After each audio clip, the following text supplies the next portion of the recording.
de la Motte, qui, désaffecté, servira de chapellerie jusqu'en 1920, puis de discothèque et aujourd'hui totalement réaménagé par une société anglaise d'appartements clandestins. Les parties basses étaient murées à cause des crues répétées. En 2003, l'eau avait atteint les 3/4 des fenêtres du premier étage. Sur notre droite, le moulin de Gardès, construit au XVIe siècle. Sa fonction première abandonnée, il servit d'atelier à M. Claire-Roch, éminent maître verrier, puis de discothèque, dont les flammes prirent récemment possession. Nul doute qu'il sera restauré. Nous allons obligatoirement, de nouveau, franchir l'écluse. Et, comme à la descente, nous vous demanderons d'être vigilants. Attention aux coudes et aux mains. Merci.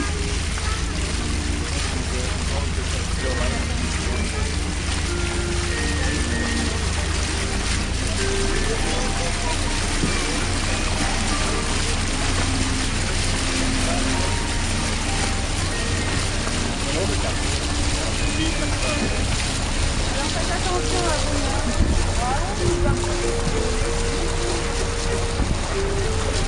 Ça peut arriver que ça sonne.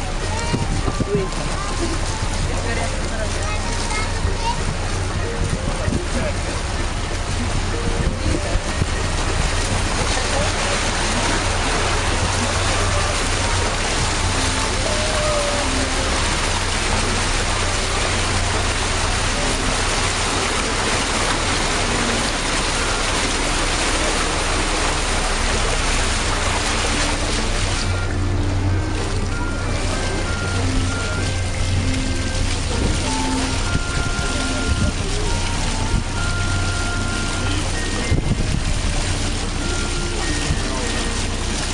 Devant nous, en enfilade, vous pouvez apercevoir les 3 ponts qui marquent l'histoire albigeoise.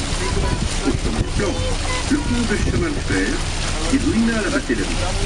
Ce pont a été édifié entre 1858 et 1865 par la Compagnie des houillères de Carnot pour faciliter le transport du charbon. Il est toujours en service et permet de relier Toulouse à Rodez. Ensuite, le célèbre pont vieux, véritablement le plus vieux, puisque construit vers 1035. Enfin, le pont de Strasbourg, répondant aux nécessités de l'ère industrielle, il fut construit entre 1861 et 1866. Il a été rebaptisé pont du 22 août 1944. Mais, de façon plus naïque, il reste pour les Albigeois le pneu.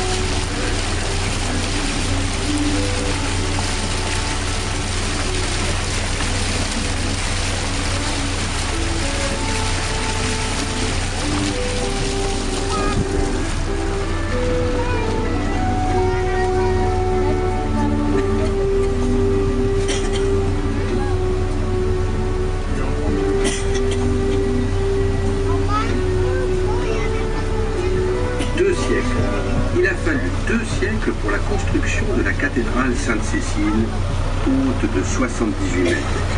Le plus haut monument du monde, construit entièrement en briques. Il fut édifié après la terrible croisade dite des Albigeois, qui ébranla tout le Languedoc de 1209 à 1229. Témoignage de la foi chrétienne, après l'hérésie cathare, cette cathédrale forteresse s'impose par sa masse et sa puissance. Dessous, le palais de la Berbie, dont le nom vient de l'occitan bisbia, signifiant palais de l'évêque. Bâti au XIIIe siècle, il abrite aujourd'hui plus de 1000 œuvres du peintre Henri de Toulouse-Lautrec, né à Albi. Au-dessus des fortifications, vous pouvez vous promener sur le chemin de ronde, dominant d'une part le Tarn et d'autre part l'ancienne place d'Armes, transformée en magnifique jardin à la française, dessiné par le nom.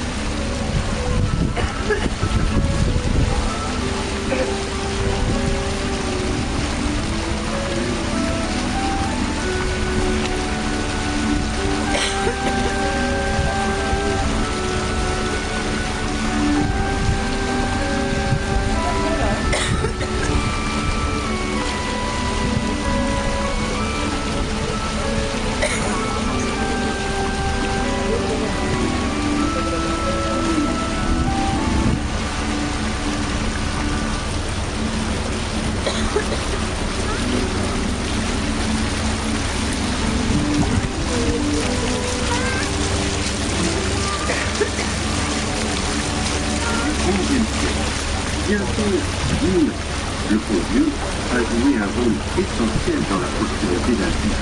Les arches, curieusement semblables, qui supportaient Sévienne au XVIIIe siècle, 5 habitations. Et bien évidemment, en son extrémité, l'offrant caractérisé tableau nécessitait paiement. Bâti en pierre calcaire, le tablier fut élargi en briques permettant ainsi le passage large charrette. Si le débit du Tarn sur les viages est d'environ 6 à 7 mètres cubes par seconde, en période de crue, il peut atteindre de 3500 à 4000 mètres par seconde. D'ailleurs, juste après le passage large surmonté, très haut, 2 niveaux de crue sont marqués sur les passages. Dévastative de 1760 et celle, moins importante, de 1900, mais qui ravagea tous les quartiers bas de l'autoroute.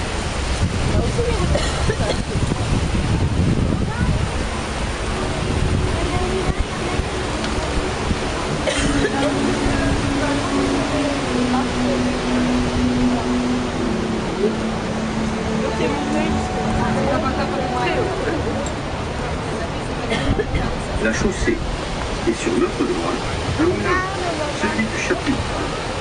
Doté d'une centrale électrique, il alimente par sa production aujourd'hui environ 8000 habitants annuellement.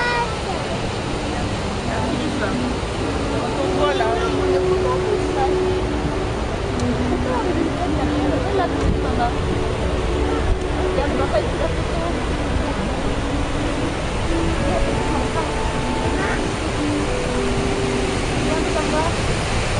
De l'autre côté, le moulin de la différence spectaculaire a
Autre algebra célèbre, Jean-François Galland de la Pérouse.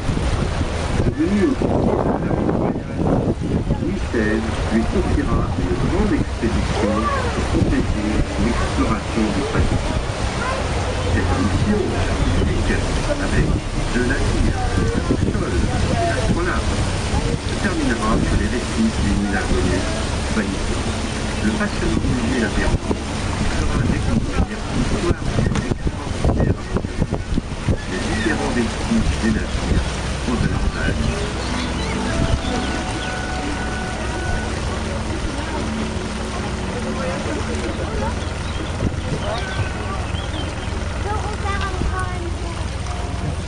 Maintenant, admirez le plus beau paysage de la ville d'Amiens.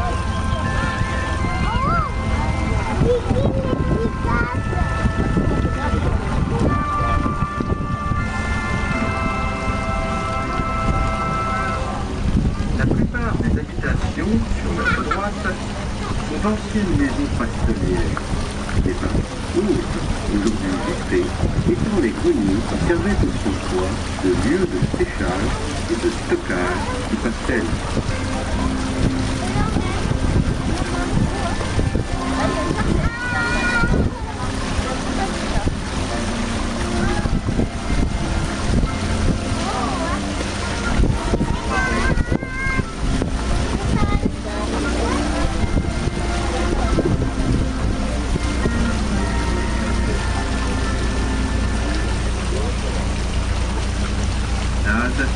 du Tarn se termine dans quelques instants et nous espérons que vous avez pris plaisir à naviguer avec nous. Si vous souhaitez plus d'informations, découvrir nos autres croisières, n'hésitez pas à nous questionner.